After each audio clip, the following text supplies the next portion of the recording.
Welcome to Tell Me Your Story, New Paradigms for a New World. I'm your host, Richard Dugan, and I thank you so much for joining us on the radio broadcast at 7 a.m. and 7 p.m. on a Sunday and Monday mornings at 1 a.m.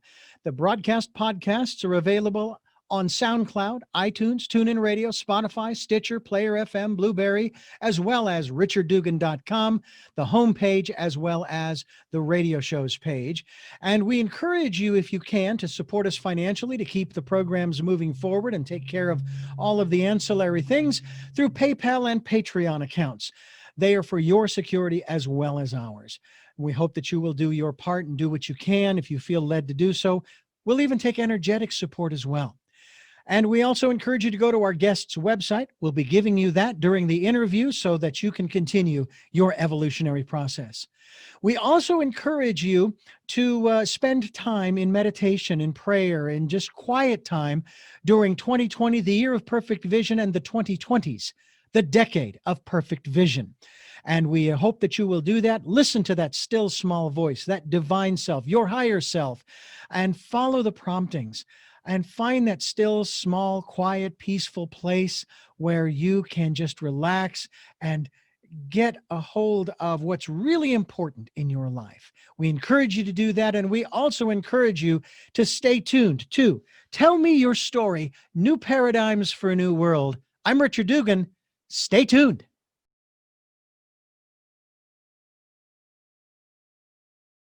We're going to give you our guest's website here as well in just a few moments. But first, we're going to introduce her. Her name is Rebecca Dawson, and she is the author of what we're going to talk about today, The Agreement. What in the world is The Agreement? Well, we're going to find out. We're also going to find out more about the other works. She has many other books that you can participate in as far as reading. The Game of Purpose. Oh, that's right up our alley, I guarantee you, folks. How about The New Human Experience? Elements of a New Reality. And I was reading through these titles, Rebecca, and I'm sitting here going, we're going to have you back again and again and again and again to talk about each one of these because they're great titles. And I know that the subject matter is, I would love to. Here's one, An Afternoon with the Masters. No, it can't be just an afternoon. I'm going to need an evening and a next morning as well. Architects of DNA. How about Mastering Money? Oh, I could use that. I got to tell you, I bet you most people could.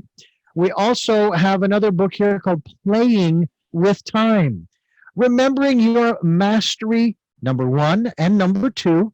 Also, the Human Matrix series, The Lost Element. Some of these are also audiobooks, so we hope that you will take advantage of that as well. The New Human Reality. The Origins Journey. And we also have a couple of others here. The Zero Code Totality, Closing the Loop, and Understanding the New Child. Rebecca Dawson, thank you so much for joining us. Welcome to Tell Me Your Story. Thank you so much for having me. This is a pleasure. All the way from Australia, am I correct? I am. I'm in Perth in Western Australia. And as we are speaking, here in the United States, it is November 2nd. So there it's November 3rd. How did our election turn out? Who won? It's funny, actually, because I understand it's a really important day for you guys there. I think probably it is for the whole of humanity today. There's definitely some intense energy there in the States that can set the tone, I think, for the rest of the world moving forward. Well, let's talk about the agreement. First of all, what is it? I mean, it's a book, obviously, but can we just dive right in? What's the agreement? Sure. So the agreement is really a principle for life. And it's a principle of life for life that's really based on the mechanics of universal law rather than third dimensional order, which is generally the blueprints for experience that we experience here in our current Earth reality. So agreement is really based less on cause and effect, and what you intend is what you create, or what you try to strategize towards is what you create. And it's more about a very universal sense of resonance whereby you exist and your reality becomes an extension of you or an agreement with your existence. And that's really the epitome of the reality shift that the whole earth is going through right now. So this is apropos for our time here floating in space on this big blue marble. There are those who have said, and I'm sure you're aware of it, that we've been through 5 extinction events, humanity. And there are those who do believe we're headed for number 6, that we've gone beyond the tipping point, it's over, and now it's just waiting. And I sit here and I think, that's awfully pessimistic. What am I glass half full? Look, I agree with you, and I think that it's really important to make a distinction between humanity as a divine representation of life and the systems that we exist within and give a lot of energy and focus to. I think if we look at our external reality and how many of our organizations and structures on the earth are organized, they're organized in terms of a 3rd dimensional format. And in anything that's 3rd dimensional within this world, we have certain rules and regulations that we've got to adhere to. And if those templates for experience get maximized or saturated, they generally have to be wiped clean to start again. And we see this very much so in the nature of cycles within our earth reality.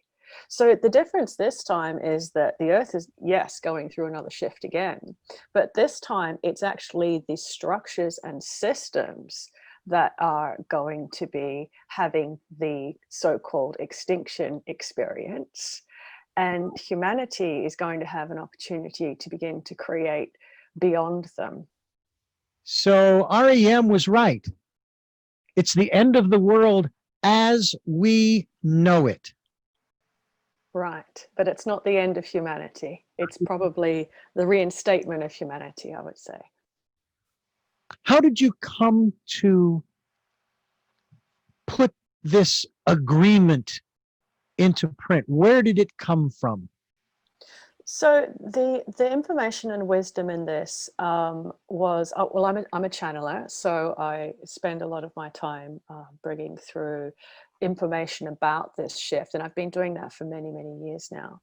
This information is really current. It's been received and brought through this year, 2020, and it's a very comprehensive and in-depth view and explanation of what the natural construct for our reality here on earth really is, so that we can start to actually operate within that now. I think the difficulty for humanity is we're still trying to operate on old systems that aren't really working for us anymore or aren't in resonance with us, but we don't know what to go to. So that's what this book is about. But it did come through a series of, I believe there were 8 lectures where this information was brought through, and it's very clear and concise and pretty comprehensive. Is that where most of your material has come from, your writings that I kind of went through that wonderful list of? Yes, yes. And as you see by those titles, it's really all about the shift and what we're capable of and what we're actually really designed to do. Is there a way in which an individual can say, I want no part of this? This is all, it's woo-woo, it's new age, it's of the devil, whatever. It seems to me, correct me if I'm wrong, because you have chosen, whether you agree or not, that you've chosen to be here at this time. You've chosen to be here at this time. And as such, you're going to go through it. Well, I think that the shift is inevitable, because I think that the shift is something collective in nature. It's like a collective wave. And I think that humans as individuals, we identify so much with our individual journey that we see ourselves as those droplets coming off the crest of the wave rather than associate with the movement of the wave itself. So, you know, it's inevitable, it's happening. I think there's a great opportunity for humans at this time to understand that what we identify with as our capacity and as our roles and identities are actually part of the structure and system that's collapsing. And it's a wonderful time for us to begin to re-identify. And I think this re-identification is back to who we really are as source and as divine beings. So it is inevitable. And I think that an awful lot of humans are really struggling with the transition because they don't understand what's happening and they still see their value and worth in terms of how well they can navigate these systems that have been here for so long. So you're a native Australian? Yes. Okay. And you have lived under that particular system since birth? Well, I've lived in many different places, but I was born and bred here. Yes. You're in the United States, and I've said this specifically about the virus that has literally swept the world. First time in our history, and I'm speaking of yours and mine, that anything like this has ever happened. Yes, it happened in 1918 with the Spanish flu and all of that, but you and I weren't alive. And one of the conclusions, observations that I have come to is that unless the citizens of this country in particular, and I don't know if this is the case in Australia, I don't know because we don't get reports about the pandemic there and the cases and all that kind of stuff. Democracy is going to kill this country because people are so focused on their individual rights and freedoms. They can't see the forest for the trees. In our Declaration of Independence, it talks about promoting the general welfare and securing the blessings of liberty to ourselves and our posterity. Well, if you have the constitutional right in the United States, and again, I don't know if this is the case there or any other place that you've lived, but if you have the Constitution, you have the constitutional right to do whatever you want, whenever you want, however you want. We have the First Amendment, freedom of speech, and all of that stuff.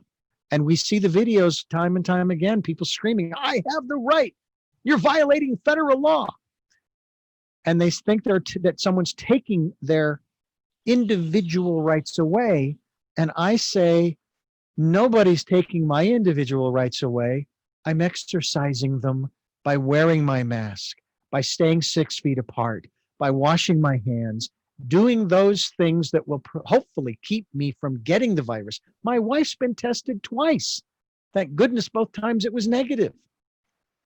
But what do you think about that in terms of the attitude on the part of not just Americans, but humans across this planet who basically are taking the attitude, this isn't a big deal, this isn't important, and I can do whatever I want because I have those rights as a human being to do whatever I want, almost negating the community in which they live. Is that part of this shift? Well, I mean, I'd prefer not to have a political context for conversation today, but I understand that it's very important what's happening now in the States. So let me reframe this in terms of sovereignty, because one of the key themes for 2020, as we do a themes event every year, and in January this year, the themes for this year was going to be about sovereignty and nationalism. Now, at the time when that information came through, particularly for Australia, we're a Commonwealth, so we're a part of we're considered to be a part of a larger group of nations. So I didn't really understand what that meant at the time, but I think that these themes of sovereignty and nationalism have come up so powerfully in the consciousness of many people, particularly within the States where you are, because I have a lot of friends and colleagues in the States. I think what's important here is that regardless of what the view is, and regardless of what the individual perspective is, it's about honoring whatever feels right for that person. And I think that if we look at the structures and systems of order on the planet, now notice I don't use the word law because we use the law within a context of a natural universal law. if we look at the structures of order, there's a general consensus that there's a particular view that's the correct view, and you either adhere to it or not. And I think a return to sovereignty and nationalism really brings that into focus for everybody, because now we're starting to see, well, what happens when there's a conflict, when this person really believes that they're doing the right thing, and yet this other person also believes that they're doing a right thing, but the systems of order don't accommodate that sense of personal choice when you truly believe that you are doing the right thing. So, I mean, I truly understand your question and your perspective.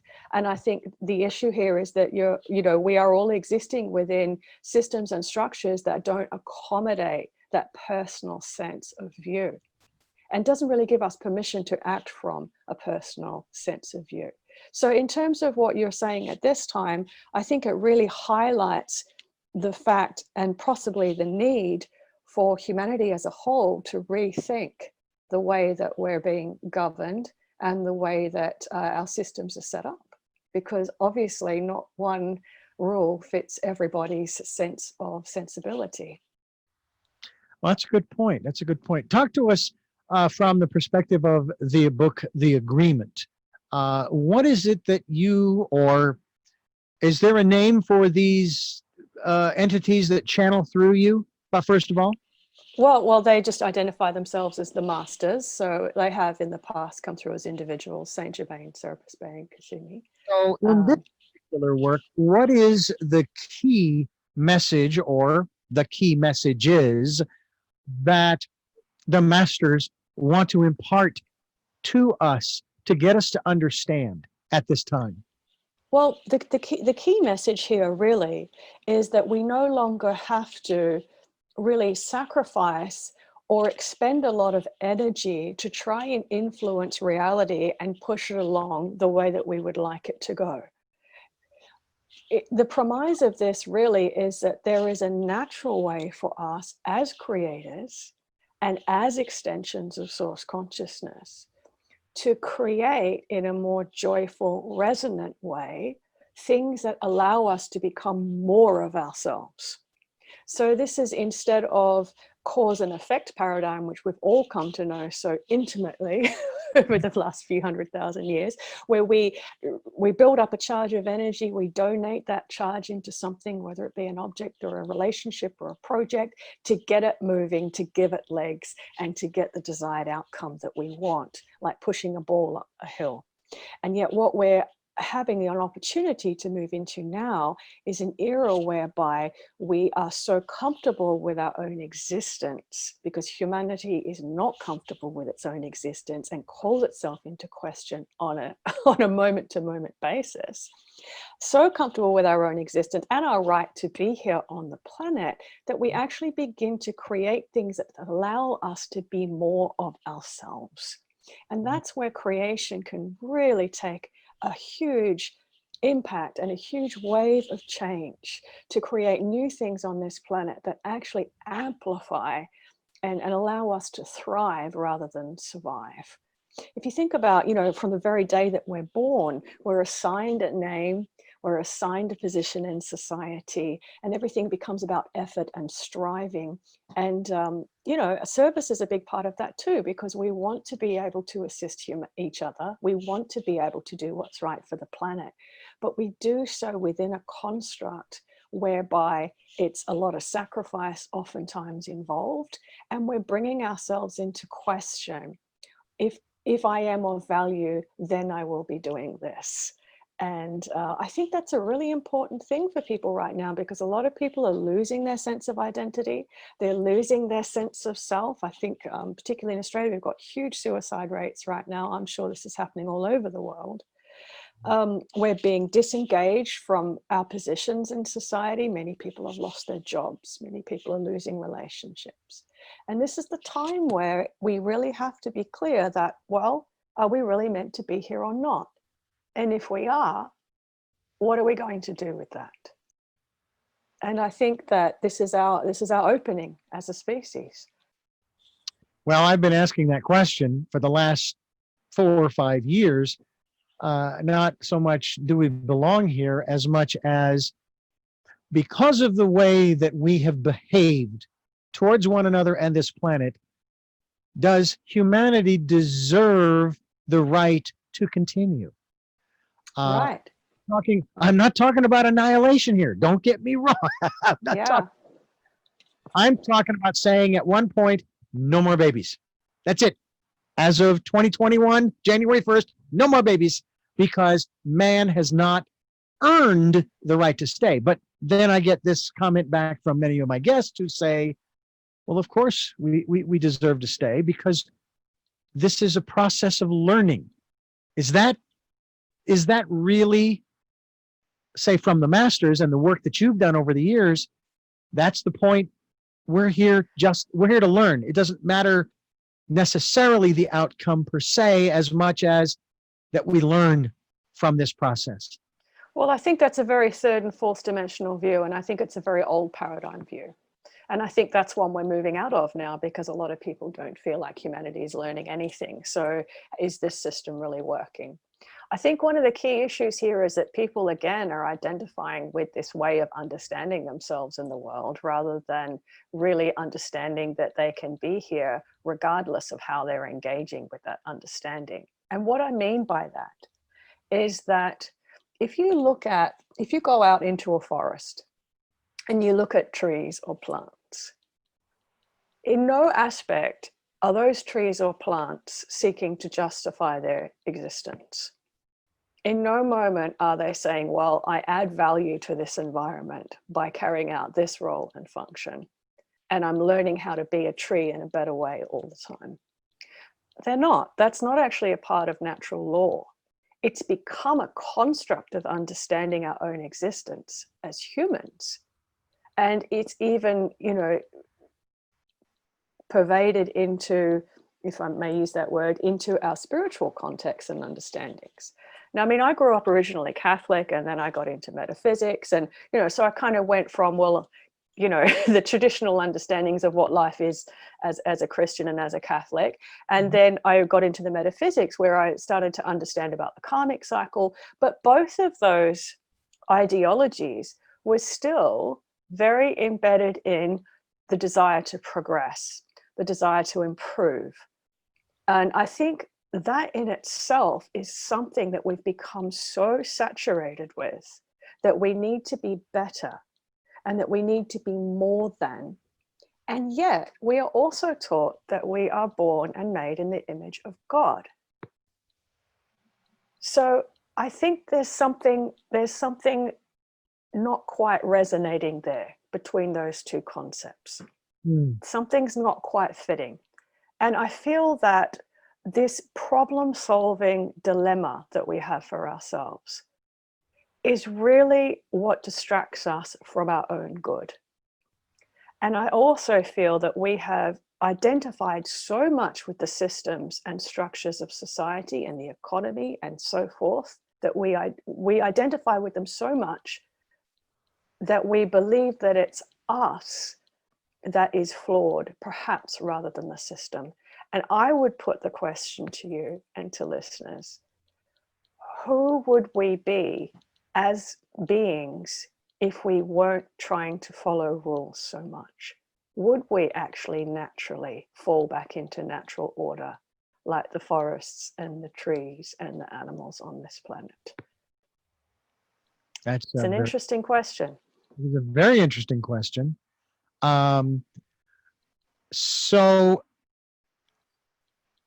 to take my point a little bit further, and I use this example quite often, I'm trying to get rid of the words success and failure out of my vocabulary, because as I've been looking at things, it's not about succeeding or failing. It's about learning the process. And Edison, who invented the light bulb, the incandescent light bulb, was asked, and this has been quoted many times, how many times did you fail? It looks like you got like 900 or 1,000 different things here that don't work. And so did you fail 900 times? No, I just found 900 ways it didn't work. That's all. It wasn't about failure. So is that still part of the old paradigm? Well, I think that's a different construct of what progress is. Because if we look at progress in a very old paradigm way, we've got these three-dimensional grids or linear progression of time and movement and space. And so we either step towards success, or we regress and go back to where we were, or we don't go anywhere at all, or we go off the path. And so it's a very, if you can imagine it as a square-based grid, you know, that kind of construct, you can only really do things one at a time. And your sense of success is about moving in one particular direction. When we start to move into 5D and beyond, we start to see everything as a potential and a permutation for life. And so whichever permutation of, say, inventing that light bulb, every single permutation is a perfect creation in itself. It's just that there was a desire for a particular outcome. So when we as humans have desires, and very fixed desires for particular outcomes, we become so distracted and focused on that one outcome that we can so easily miss all of the other creations and versions of creation and permutations for experience that happen in the meantime, because we're just focused on that one direction. And I think that we've become that as a race. As a species, we've become very focused on one direction of what we believe is expansion or success. Even in spirituality, what we believe is becoming conscious. A lot of people use this word ascension. Mm-hmm. We don't really like that word very much, because again, it takes you in one direction instead of being the center of your reality and moving in all directions. You know, that's an interesting point that you bring up. Someone said to me not long ago that, you know, there are so many people telling us, and entities and this and that and the other telling us about, you know, we've got to work towards ascension. We've got to do this. And this person said to me, we don't have to work towards anything. We're already there. We're already ascended, you know. And I sit here going, if we're already ascended, then why are we still doing the same stupid things that we've been doing? I've observed, Yeah. I'm 60 years of age. All right. I've been watching our governmental process. This has nothing to do with politics, not directly anyway. And I've noticed in our system, because it's primarily two parties, one party will gain control of a couple of the houses and then maybe the presidency and that kind of stuff. And then the next election comes along and the other party. And then some election comes along and it's split, and this goes on and on and on. And decisions are made in each of those cycles, those 4-year, 2-year, 4-year cycles.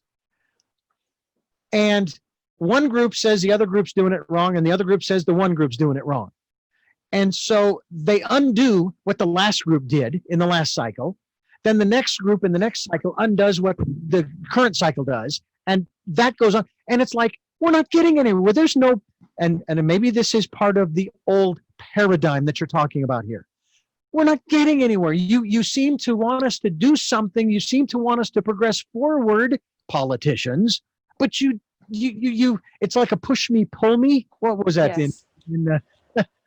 That word? Look, I love the way you say that, because I think it's a perfect example of the cyclical nature of third and fourth dimensional reality that we've been sitting in.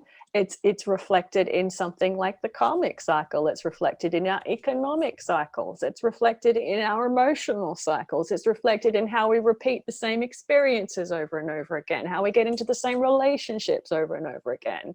And it's the baseline of structure and the mechanics of third dimensional reality, which is what we've been in. So all of the systems and structures in our earth reality are based upon that sense of repetition of experience, repetition of themes.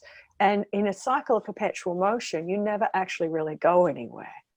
You just experience the same things over and over and over again. Mm-hmm. So what this paradigm shift is we're actually getting off the cycle. And as we do that and we move into this new era, the mechanics of how energy starts to move is different. And what's happening now is we're moving off a cycle and we're moving into a pulse-like energy. And what that means is that we are no longer being able to be predictive. No one can see what's going to happen. Certainly no one wants to repeat the past or even bring it back. But we start to become very engaged and very disengaged, very energized, very fatigued.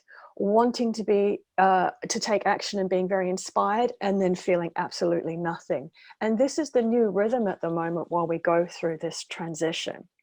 It's incredibly disruptive for people. It's disrupting all of our external systems as well, but it is making the way for a series of more quantum resonance based systems that are more in accordance with natural law, that are more in agreement with the natural human design, and is going to make creation and cooperation and community easier to navigate. And easier to actually feel. This is where we move into systems of coherence rather than order. So it's incredibly disruptive time, but if you understand that this pulse is what's happening, you can stop kind of beating yourself up for not knowing where you're going, not having any sense of direction, not really knowing what you want. And it's wonderful, because if you know what you want and you can visualize it, and you're very clear about your goal, you can be guaranteed that that's something that's already been experienced. Because if you can reference it, it's already happened. And what we want is we want new experiences now for the planet and for humanity. Rebecca Dawson's my guest. RebeccaDawson.net is the website. We'll be linked to your website as well, so that people can, as I like to say, continue their evolutionary process. One of the things that I find interesting, I have struggled with one of the paradigms, the old ones, for some time, but I've come to terms with it now, because I think at one level I understand this. There is no duality in this world, and I use the examples of the macro and microcosmic worlds. You kind of address this a little bit here as in the comment. And I love the way you use the word macro and microcosmic, because we use that terminology a lot as well. Yeah. So. Well, you look at the Hubble telescope and you watch a supernova explode. You watch meteors flying through the air, asteroids, and all of this movement, okay? And in the context of the universe, there's no judgment. It's neither good nor bad. It's just what it is. It just is. Now you take a look through electron microscope at the atomic and subatomic particles, virtually doing the same thing. As above, so below is my belief. And we're in awe. Wow, we're spellbound by these events, and it's incredible, right? But when we get to what I call the mid-crow world, where we live, macro, mid-crow, micro, we don't look at it that way. There's judgment, constant judgment. It's good, it's bad, it's ugly, it's beautiful, it's so on and so forth. Instead of, it just is. It is what it is. And I'm wondering about the aspect of this dualistic world in which we live. The Hindus call it Maya. It's an illusion. I love Lewis Black's phrasing of it. We live in an illusion. Is this still part of the old paradigm, or is that pulse helping us to better understand that there is no dualism, folks? This is just the cycles are just the way things are. Well, I love your question, and so many great references in there. So thank you. I love your clarity. I think that the assumption here is that humans are not a part of that natural order. We don't see ourselves as constructed in the same way as stars. We don't see ourselves geometrically as star bursts. If you think about humans, and even with what we understand about geometry and design in our world, even down to our bodies, and we do talk about this in the book actually quite a bit, when we see ourselves as encapsulated and contained. Now, stars don't see themselves that way. You know, atoms and you know, the very microcosm of our life, it is not contained in its design. And here we are, and suddenly we think we're contained. Now, when you talk about Maya, you know, that's distance. That's a measurable distance between yourself and something else, between your cause and your effect, between your action and your reaction. That's the illusion. that somehow humanity is flawed and we're not part of that natural law that governs everything else in the universe. Now, nothing in our earth reality can exist for us because we know that we're the center of our reality, the center of our existence in our world. Then this is a principle we see all throughout time and space, that one thing sits at the center of the universe and that determines how reality exists. So we're all at the center of our own experience. We know that. So if that is true, then there is no distance between ourselves and our reality. So nothing exists in our reality. Let's say that we have a sphere and we're at the center point of that sphere, and that's the reality. So your reality looks very different from mine. I'm at the center of mine, you're at the center of yours. So if that is true, then how is it that we cannot be exactly where we are meant to be? There's all this striving to get somewhere else. There's all of this striving to improve. There is a direction that we're supposed to move in instead of maintaining that space of reality and completely validating our reality. In other words, getting into agreement with it. I think that's incredibly important, because as soon as we get into agreement with what is, that's when we really begin to see.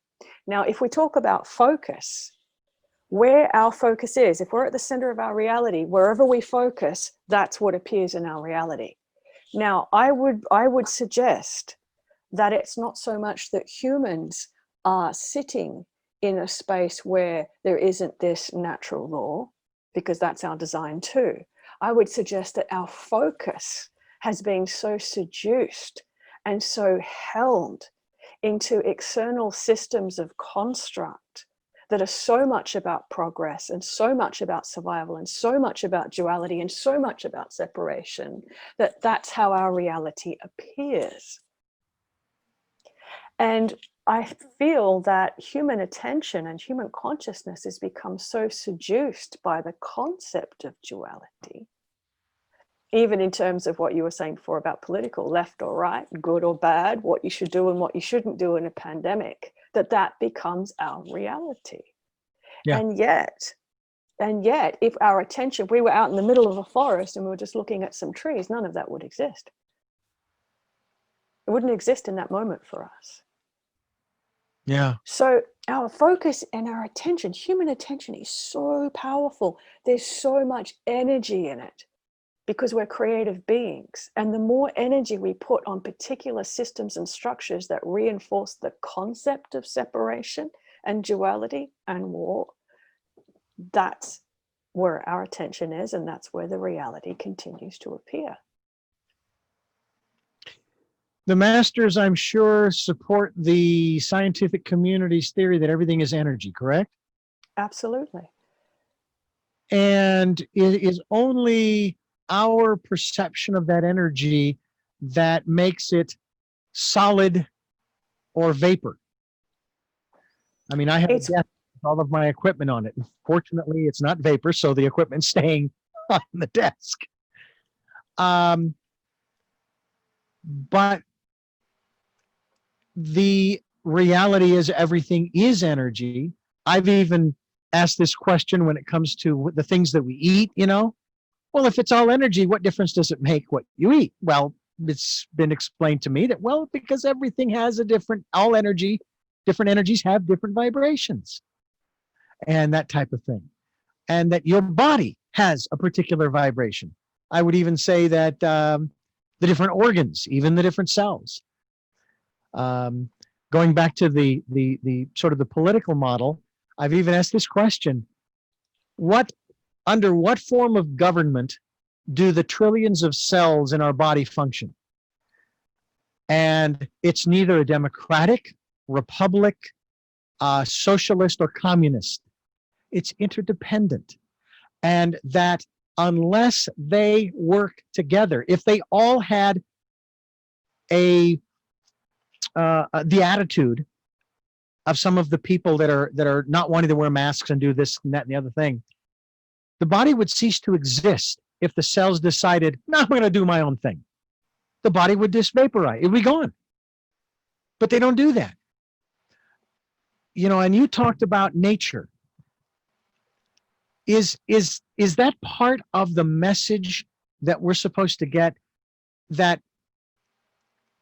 not only our nature, our naturalness, if you will, but the natural world, as I've come to understand, is really our greatest teacher, if but we would just sit down in the class and study a little?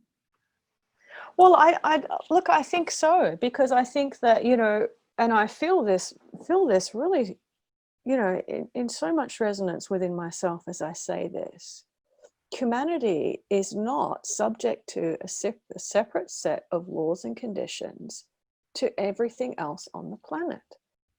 And this is where we get very confused, because we are so distracted with systems of order, we feel as if we are somehow subject to different rules. Our attention is going to different rules, but the way we actually exist is exactly the same as everything else. So I believe that looking at systems of nature can remind us of how we're designed, remind us of what our natural state as a species is, so that we can move back into accordance with how life thrives on our planet. I mean, even if you look at agricultural practices, everything's incredibly ordered. Rather than when you go into a forest and everything is in perfect harmony, but nothing's in any particular order. So, we become very ordered and self-disciplined in our lives. We want our bodies to be ordered. We want everything to be consistent and predictive, and natural law does not operate that way. No, they don't. But we've become so obsessed with believing that we're safe and we can survive if we are ordered, and it's actually unnatural and counterproductive to life. There is that one constant in the universe, change, that we have been taught to abhor, to stay as far away from as possible, to do everything we can to prevent change. But that is you talk about universal laws. That is the one, because I remember sitting in Mass as a 7-year-old, and I tried to blink as fast as I could to have two identical blinks. Okay? They would be identical. But my mind began to expand and realize that was not only statistically, but universally, it was impossible, because everything is in motion. So it isn't possible for us to duplicate something exactly the same. You've heard the stories of you've heard the stories of the scientists who conduct an experiment and it comes out one way, and then they conduct it again and it comes out a different way. But they didn't think they changed anything, but they did, because they had the first experiment. They'd also had experiences outside the lab. Their thoughts were different the second time around. And we begin to realize that we actually do affect the things that we are around. It's that energy body. Right. Well, we're creators. That's what we're designed for, to create new permutations of experience. And yet we have been living within this paradigm for at least the last 300,000 years, where what's valued and what gives us a sense of success is our ability to repeat experiences and our ability to be consistent with our productivity. Now, it's universal law. And especially with this earth reality was designed originally as the ultimate Garden of Eden, where humanity would have the ability to create with incredible detail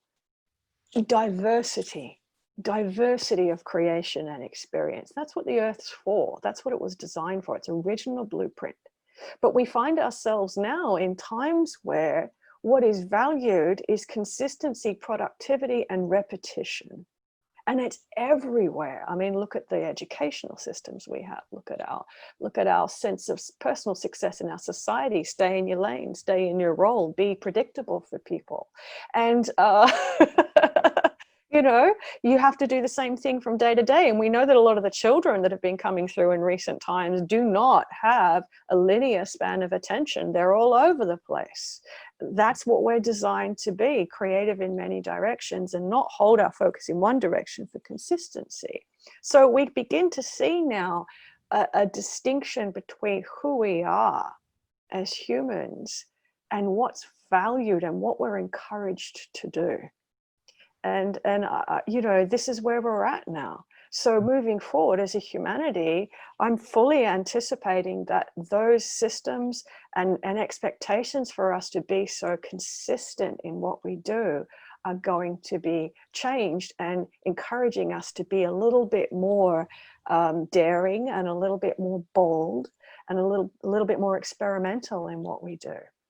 Two things I want to talk about here in this program with you. Number one, you alluded to it earlier, our intuition, the still small voice, that place I spoke of for the decade of the 2020s, the decade of perfect vision, where I'm encouraging people to go within, not just to find that peaceful, calm place, but also to listen for and hear and hopefully follow the promptings of that voice.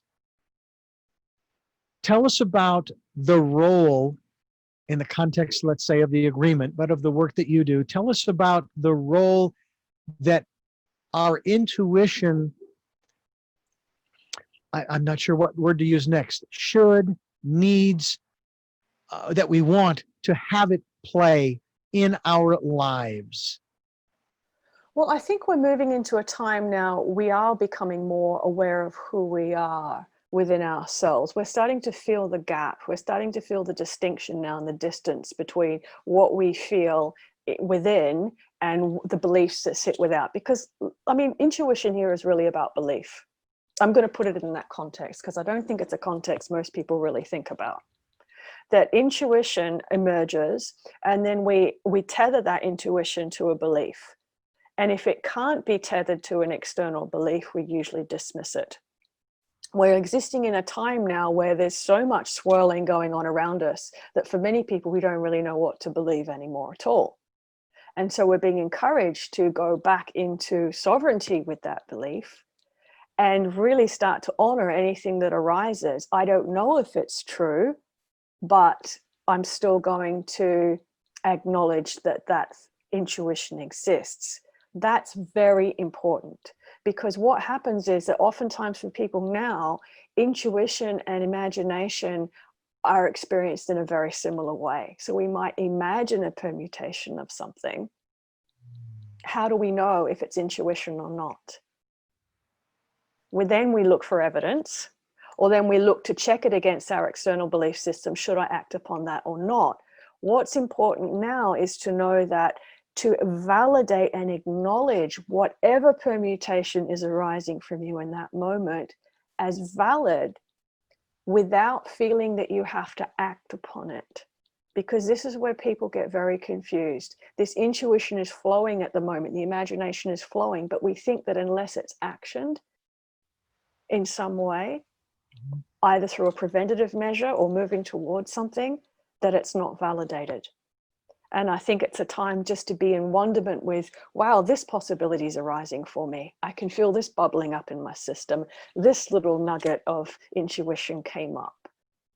That's what's important, because it's not actually a time for actioning intuition at the moment on the planet. It's a pretty precarious time for that right now. All right, so you've sort of delineated between intuition and imagination here. Yes. Now, I'm going to share with you a quick example. I've shared on this program, I don't know how many times, of an experience I had when I was living in Phoenix. And at that time, I was bicycling everywhere because I couldn't get a driver's license to even drive a moped because I was legally blind. So I'm bicycling to work, and all of a sudden I get this sense inside of me, this impression, this impulse. When you get to this next corner, you need to turn right. Now, bear in mind, I'm driving through farm fields, okay? They are a mile square. So for me to follow the promptings of that voice and turn right means that I will have to go 3 miles out of my way to get to work. So I'm going, no, I don't think so. I'm going to keep going straight. And I go a half a mile. And the prompting kept getting stronger and stronger and stronger. And finally, I stopped. I turned around. I went back to that intersection. This time, of course, it's now a left turn. I go up the street a mile. I go across a mile. I go back down a mile to the street I was already on. And I continued on to work. I don't know why. I don't know that I avoided anything. I don't know if it was a test to see if I was willing to listen to and follow the promptings. To this day, all I know is it was very strong. And to broaden this whole thing out, my career, my life, I have felt that I have been in the right place at the right time, in spite of some of the jobs that I have had, in spite of the divorce that I went through with my first wife, and maybe because of all of those things too. But I've still felt as though when I listen and I follow that impulse, that prompting, maybe it is my imagination. I don't know. And of course, what's my imagination connected to? So what about that? Look, I love that example. I think that's a great example. And I love it because there's no predictive desire in that. So what you're talking about, and perhaps I didn't make myself clear enough when I was speaking, there's such a distinction in my view between being intuitive as a preventative or causative action. Oh, I better not do this because I feel like something bad is going to happen. Or if I do this, I'll have a better rate of success. And what you're describing, which is a natural arising of creation, because there's no desire behind it, there's no intent behind it. And when you're in that pure resonance with your consciousness and you're in action as it is arising, there's no sense of control or manipulation with that. It's pure creation as it's happening. Now, these programs that I have been doing for over 13 years, but I've been interviewing for over 40 years. I went to what I like to call the Larry King School of Broadcasting. I'm not sure if you're familiar with him or not, probably. And in his radio shows that I used to listen to back in the 80s when I was working for a station and we carried him, we were one of his affiliates, I loved listening to him. And he would talk about how he would never prepare for the interview. He wouldn't read the book. He might skim the press material, but usually not, because he wanted to be as fresh as the callers at that time that he who would ask his guests questions. Now, today, what I say is the universe asks the questions. I'm just along for the ride. Okay? Do I have prepared questions? No.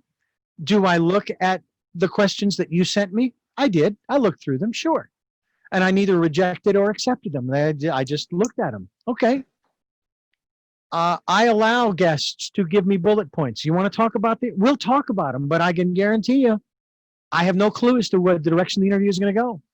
And speaking of promptings, I was in an interview, in the middle of an interview once, and this question was in the back of my mind and it wouldn't go away. And I stopped. I didn't actually stop the interview, but I stopped in the middle of the interview and said, look, there's this question and it won't go away until I ask it. So I've got to ask it. And I asked it and off we went in a different direction, which was fine. And that is sort of that's my model, if you will, for conducting these conversations.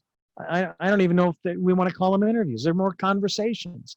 And it's a creation. It's a creation in that moment. It's an alchemical experience. Sports, they call it being in the zone. Okay? When you see a guy who's going, let's say in basketball, from one end of the court, defending, to the other end of the court, and hitting every shot, and sometimes every three-pointer, and he's a monster on the court because of what he's accomplishing, or on the field, whether it's football or baseball or whatever the sport is. being in that zone, it actually makes me think of an interview I did with a physicist who wrote a book about the fifth dimension. And he says, I can describe to you the first three: height, depth, width. Okay? The fourth dimension is time.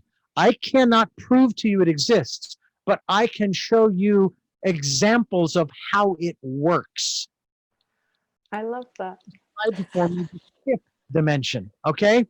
And we were walking back from lunch, and I stopped him and I said, do you realize that your explanation of the fifth dimension makes me think of only one thing, if you will? You have just described, and again, for lack of a better word, God. Because that's what he described. Omnipotent, omniscient, omnipresent force of the universe, and it's like, and this is a physicist, a science. Yeah. And it's like, wow. So you talked about the three dimensions, but we're not talking about height, width, and depth here, are we? You mentioned them before. Motion. Right. Well, number 4 is when we get into these cycles of perpetual motion, or you might like to call it time, based on that interview. And then fifth dimensional reality, again, it's more like the consciousness of God or source, because it's like starbursts, it's creation, it's multi-directional spontaneous creation. And it doesn't involve predictive action. It doesn't involve strategy. Things happen incredibly spontaneously, and indeed spontaneity and not knowing are the two hallmarks of fifth dimensional reality. Because just like you on your bike ride, you spontaneously decided to go that way and you didn't know why. They are the two hallmarks of fifth dimensional existence. Even in producing, and this goes back to my early days in the 80s of producing commercials or programs for people, they would put a pile of material on the table, tapes and things, right? And they needed a 30-minute program for their broadcast. And I said, did you time any of this out? No, I didn't time any of this out. Okay, all right. And so we just start putting it together. And before you know it, we have, guess what?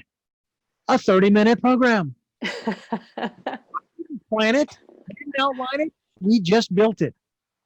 And I could totally relate to that, because that's how I run every seminar that I do, every session that I do, every workshop. I never know what I'm going to do until I turn up and it starts and away we go, and it's always timed perfectly, and there's a whole stream of information and a perfect, well-rounded seminar, and who knew that was going to happen? When you walk away from it, you kind of shake your head, and you are probably in awe of, wow, what just happened? That was amazing. And you're not being egotistical when you say that. No, look, it is amazing, and a lot of the content is really mind-blowing. But what I find extraordinary is that every time we do that, it's a demonstration for what we're all designed for. So, the content aside, the information and wisdom aside, it's a demonstration of something that every human is capable of. And you call it being in the zone. Some people call it channeling. It's being able to access more and not knowing what that's going to be, being spontaneous, being available for a creation to occur. And here it is. And it's the most extraordinary feeling, because you're in total agreement with what's happening. I can only use my examples. I produced an audiobook for this woman who wrote this children's story. And we recorded it. And then I added a few sound effects here and there. And then I added some musical interludes here and there. And I burned it to CDs for her. And I put the CD in the CD player in the car. I was almost in tears. I couldn't believe what I was listening to. It was like, it's kind of that Urkel thing. Did I do that? It was amazing. And again, I've used this example too, and I say it with as much humility as I can. Yeah. Again, I was in that zone every time I sat down in front of the computer and started to edit and create. It was Yeah. magical. Is there a way for us to unlock and unleash that love? Yes. How do we do that? Yes, well, this is what the book's about. It's how to do that with your physical experience, with your thoughts, with your relationships, with your emotions. I think that we just don't know that we can. But the bigger thing here is we don't think we've got permission to. And that's such a huge stumbling block for a lot of people, because especially with something like what I do, or what you do, there's an understanding that it takes an awful lot of years of experience to warrant the right to do that, or that you have somehow earned that place, or you've somehow gone through the hard yards to get there. So there's such a sense of hierarchy too, I feel, that traditionally has been involved. And what I love about these younger generations coming through now is that they don't care if they're not qualified, or if they haven't had experience, or they're not in the pecking order, or everyone's just going to give it a go to be creative. And I think that's so brilliant. Well, I guess in one sense I did get my comeuppance. I was really upset back in 1980. I was going to broadcast school, vocational school, and we went to take the third class license here in the United States. You had to have a third class license to operate a radio station. And when we got there, they said, "Oh, you didn't hear?" And this was right after Ronald Reagan had been elected. Well, they eliminated the third class license on top of eliminating what is called the fairness doctrine, which requires broadcasters to be fair in their presentation of a subject. You can't just give one side. You have to give two or more sides of a subject. Anyway, so I was really ticked because I had studied, I was ready, I knew my stuff, and I wanted to put that on my wall. I wanted that certificate so bad. All I have is this little postcard, now a little box stop. But one of the things that bothered me more than anything else about the deregulation was the fact that anybody and his brother could get into the business without any training of any kind. It didn't matter. And quite honestly, radio broadcasting really took a hit in the 80s and early 90s. And I moved to Santa Barbara. I think I'm moving to a city that's so close to Los Angeles. They must operate by the standards that I learned in school and I learned as I was going through the business. And I went to one station that was owned by a corporation. They didn't follow the standards. A 30-second commercial is supposed to be 30 seconds, 60 is supposed to be 60, et cetera, et cetera. And it was then that I finally realized they're going to do what they're going to do. I can't do anything about that. I can certainly teach them, okay, what I know, but whether they use it or not is entirely up to them. What I'm going to do, though, is I'm going to do what I know to do. So when people see me producing a bunch of, say, 30-second commercials, and then they look at the window that shows how large each of the files is, someone said to me, "How come all your files are exactly the same size?" I says, "Because they're all exactly the same length that they're supposed to be. That's why." And I still do that to this day. I have templates that allow me to make sure that's the case. But what I do with this program and my observations, I constantly am saying, look, folks, they're my observations. I am not putting them on anybody. I'm just putting them out there for you to consider. I'm not asking you to accept them or believe them. Like when I said earlier that if we don't get a handle on this COVID thing, democracy is what's going to kill us because people want that individual right. And well, I think ultimately, you've got to do it for your own enjoyment. I think that's really honoring, the divinity that we have. We exist for the glory of our existence, which is really for the glory of source consciousness. But we in everyday life, we're so embedded in a sacrificial paradigm of service that we kind of think we have to give ourselves up to do good. And really the ultimate is doing what you love in your own unique way, and that becomes your service to humanity, because those who resonate with you are so appreciative that you have, the capacity and the visibility to share that with others.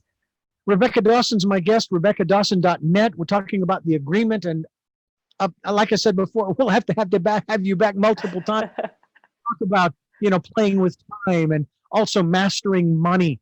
I know that those two in particular are really big issues with a lot of folks. Yeah. I don't think that playing with time has anything to do with time management per se. Not in the no, it's understanding the construct and the mechanics of it. mastering money. It was described to me this way. It was really interesting, and the funny thing is, I'm a little compulsive on this issue.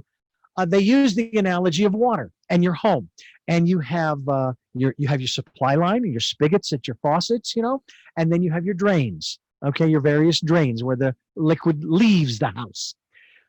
If either of those is blocked in any way, shape, or form, or diminished, that is the analogy that is used for money as well, that it needs to be flowing. Yeah, you can save here and there, that's fine.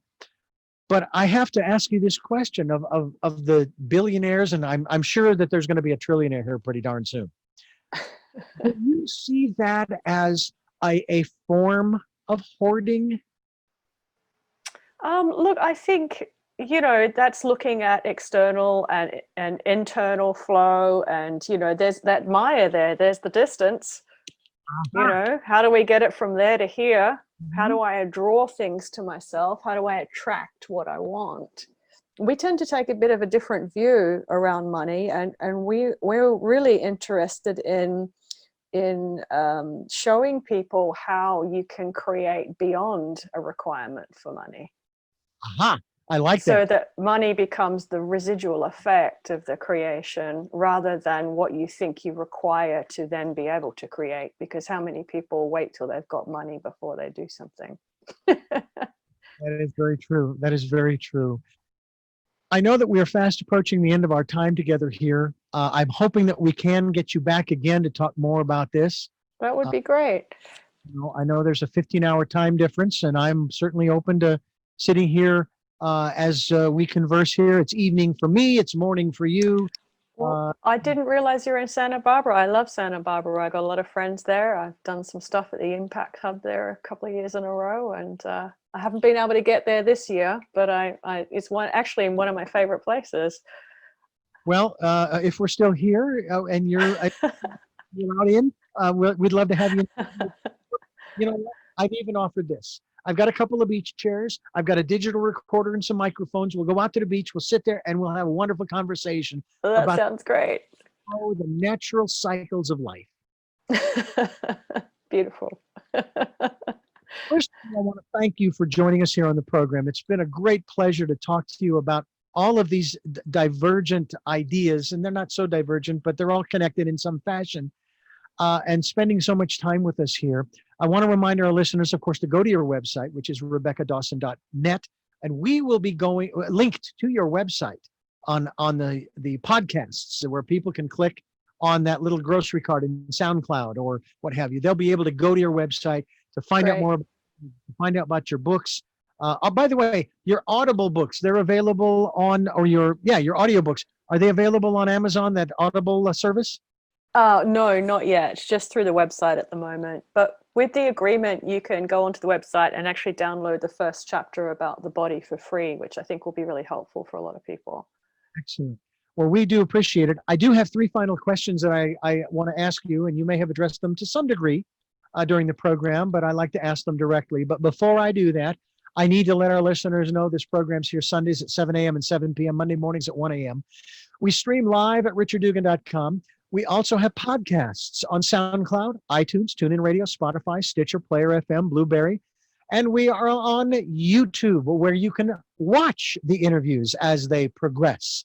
And we hope that you will take advantage of all of these opportunities to learn more about what our guests are talking about, to learn more about yourself, and to do what you can to make your world, your sphere that you are the center of, a better place for you. And that is not to say that it isn't a great place now. But as we often hear this phrase, Rebecca, there's always room for improvement. I think I'm going to move that over here and this over there. I like that better. Get a little feng shui inside the sphere. Well, So, the masters always like to say there's always more. There's always more. More than enough for everyone, isn't there? There is no lack. There is no lack. All right. So, my first of 3 questions. Who is Rebecca Dawson?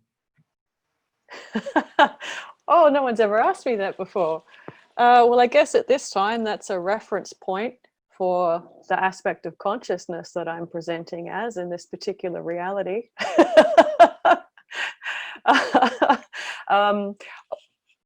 I guess within that construct, I'm a channeler, an author, and a speaker, and I live in Perth, and I travel around the world a lot of the year, and I'm just a basic girl. I've got a kid, and have a pretty simple life.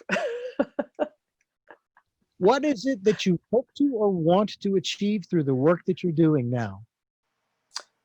It's really, I do feel that I don't really have any sense of desire or expectation with that anymore. I definitely did for the last 25 years in preparing reality of humans for this reality shift. I feel very complete in it now because it's happening and it's inevitable. And what I would like to see is for people to become more aware of what their real capacity is so that they can actually enjoy it and live the lives that they're really capable of living and be the fullest versions of themselves. That's what I would like. And finally, what is your life's purpose? Well, I believe that I have just dropped through that. So I'm here and I'm existing without purpose at this time. And I'm experimenting with what that is like.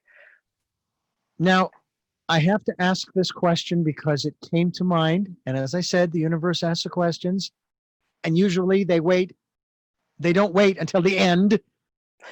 What connection, if you would, and I remember this going back to the 80s, what is the connection between the harmonic convergence and this transition period that we're going through today? So the harmonic convergence, as we understand it, happens when all of the trillions of individual realities that exist within our Earth reality just for a moment move into complete coherence and agreement. That's a reset.